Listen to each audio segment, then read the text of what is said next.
The coronavirus has impacted every part of our everyday lives, and this year's November elections are no different. I'm coming to you today to explain some of the changes you'll see this year as you prepare to go vote and to alleviate any concerns you may have regarding the safety and security of our election process here in the city of New Britain. Here are 5 things for you to keep in mind. Perhaps the most important question I've heard from many of you: is my normal polling location open on Election Day, and can I go vote in person? And the answer is absolutely yes.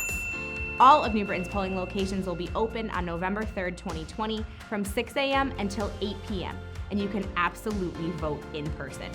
Voting at your polling location is the safest way to protect the integrity of your ballot, and our election officials have gone above and beyond to make sure each polling precinct is as safe as possible. Each polling location will be practicing social distancing and will be routinely cleaned of all election equipment. All you need to do is show up with your mask and an ID to cast your vote. If you're still not comfortable voting in person, well, we've got you covered. The Secretary of the State's office will be mass mailing absentee ballot applications to all active registered voters in New Britain between September 8th and 11th.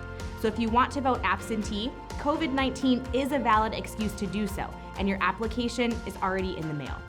Once you fill that out and send it back, our town clerk's office will process it and then put a ballot in the mail for you. Ballots will be issued after October 2nd.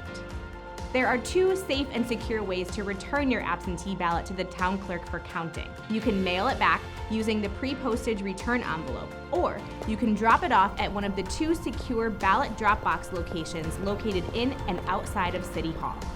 Please remember that timing is everything. Unfortunately, mailing in your absentee ballot doesn't always guarantee it will arrive in our town clerk's office on time.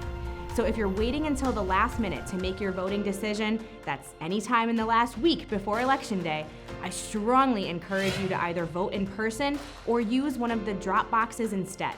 We want to ensure that every eligible vote is cast and counted and that no voter is disenfranchised. Last but not least, if you're not already registered to vote but you plan to do so, don't wait any longer. Our town clerks and other election officials are working overtime to make sure that this election process goes off as smoothly as possible under very challenging and abnormal circumstances. So don't create an extra burden on them by waiting until Election Day to register to vote. Register in advance in person at City Hall or go online to voterregistration.ct.gov to make sure your voice is heard. Voting is one of our most precious rights and obligations as citizens of our great country. If you don't vote, don't complain.